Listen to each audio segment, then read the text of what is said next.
don't know about y'all, but I've been watching 34-year-old Zoran Mamdani make some pretty big moves in the last couple of days since he's been sworn in as New York City's first Democratic socialist mayor.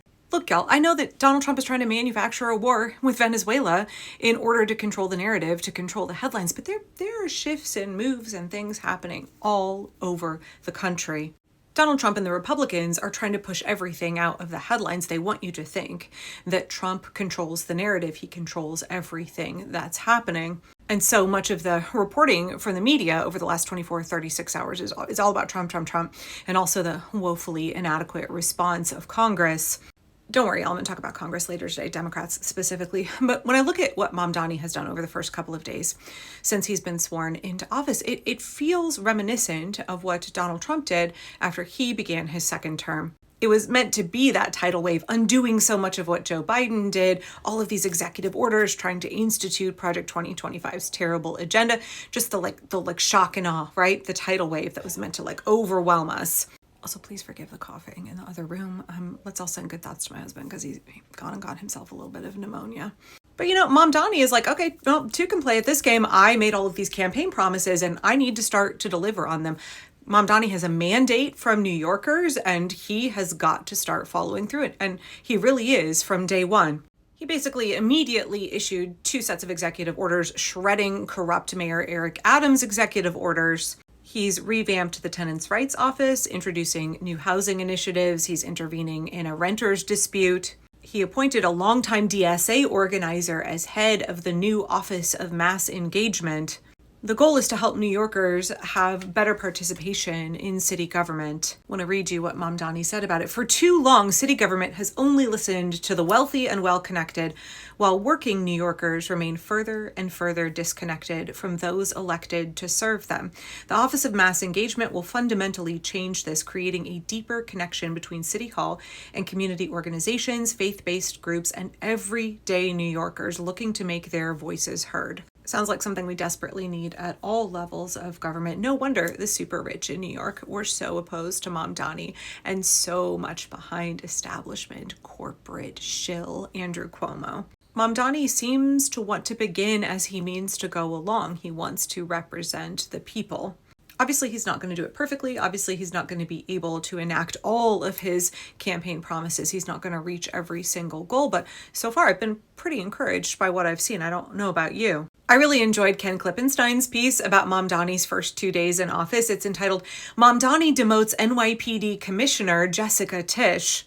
The mayor's first day in office was more interesting than you've been told. Ken says that Tisch will no longer report directly to Zoran Mamdani, but rather to the deputy mayor over there. If you don't understand the billionaire family that Tisch comes from, the ways that Donald Trump and the Wall Street Journal have long sung her praises, then... But anyway, today I keep going back to some of the speeches and clips from Mamdani's inauguration because, I for one have been feeling a little bit overwhelmed with the news about Venezuela, and I need a little bit of counterbalance. I need to be looking at what else is going on, right? I want to kind of pull back and gain a little bit of perspective and realize that there's so many other things happening in a country of 340 million people. As much as Trump wants to dominate the headlines and make you think that he controls everything, that fascism is the inevitable future of this country, he can do whatever he wants, and nobody is organizing to resist him, and nobody is envisioning a different way of life, a different future for this country. That's simply not true. I keep going back to this. New York, we have chosen courage over fear. We have chosen prosperity for the many over spoils for the few. And when the entrenched ways would rather have us dig in our feet and seek refuge in the past, we have chosen instead to turn towards making a new future for all of us. Earlier this year, I read the book Revolutionary Nonviolence, which is very much about nonviolent resistance in the civil rights movement in the United States. And AOC's speech reminded me of this section toward the end of the book. Let me read this paragraph to you real quick. because we're living in a period where there's a tremendous amount of uncertainty. As much as the regime is trying to tell you that the future is certain and that they have already predetermined it, like there's an awful lot of chaos, there's an awful lot of uncertainty, and much of that chaos is manufactured by the regime themselves. That's the nature of a kakistocracy, to destroy all of the democratic norms, to destroy our ability to have like set expectations, make sure that we are constantly unmoored, right? Untethered. Our heads are always spinning. We don't know what's going to happen next. It feels so incredibly unstable because they're hell-bent on destabilizing everything.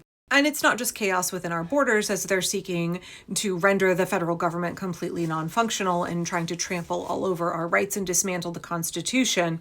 The regime is failing across the board to manufacture the kind of fear that they hope will result from that chaos that they're trying to create domestically. So they've got to go outside our borders. They've got to try to start a war with another country and hope that that will do the trick.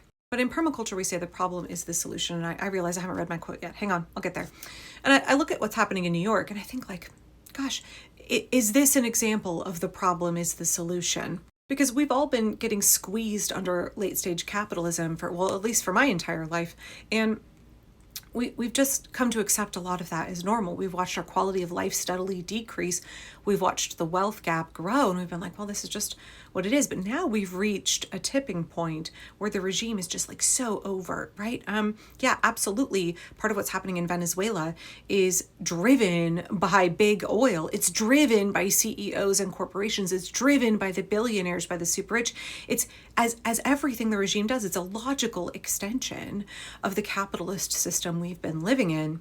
And we're looking at the problem as the solution. We don't like what's happening now. And so we get a chance to move against it. We get a chance to move and design something better and look forward to the future instead of just more an exaggerated version of the bleakness we've had for a long time. And I think that's some of what we're seeing in New York City. It's what AOC was referencing in her speech. We are looking forward to a different future, and we have to build that future. Some of that has been reflected in the elections we saw throughout 2025, which overwhelmingly were a condemnation of Republicans and the Trump regime. I don't think that elections alone are going to save us, especially when we look at establishment Democrats. I don't think that that will be sufficient. But I also see this shift toward wanting governance that reflects the will of the people, that works for working class people, where we have representation, not the billionaires, not the corporations, but us, the people. That requires us, the people, organizing in order to get that. And I think we're going to have to be making bigger moves this year, bigger economic moves, bigger, more disruptive moves. Nonviolent resistance is not passive. It is highly disruptive. And I don't think that we've been disruptive enough in the last year. So finally getting to my quote here.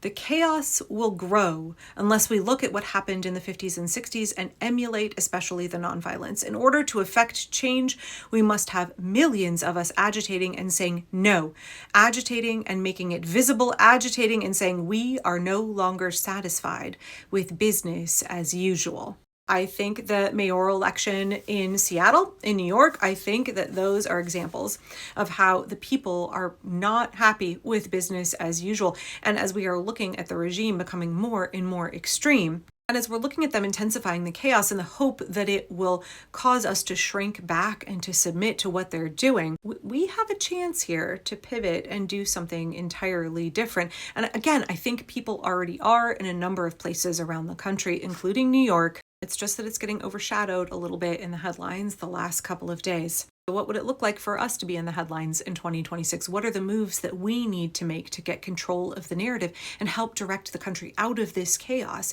into something different, into that future that we deserve? Let me leave you with the last paragraph from this chapter entitled, Where Do We Go From Here? The chaos in the U.S. will increase unless there is a change of vision, a change of direction, and unless we, the people, are willing to move in ways, in nonviolent ways, that can affect real change. I maintain that right-wing political leaders and their ilk cannot win. They're on the wrong side of justice. They're on the wrong side of the world. They're on the wrong side of the legitimate human aspirations of billions of people. They will cause a lot of pain. They have caused a lot of pain. Republicans and Donald Trump have caused tremendous pain and suffering over the last year. They are laying heavy burdens upon the future, but they will not prevail. The way to make certain this happens is by many of us working to create the 21st century movements of justice. So what does that look like for us for this year? What does it look like for us to make the necessary moves to get us where we want to go? We should take hope that people all over the country are organizing and moving. What does it look like to level us up? Because we need to, and we need to do it swiftly.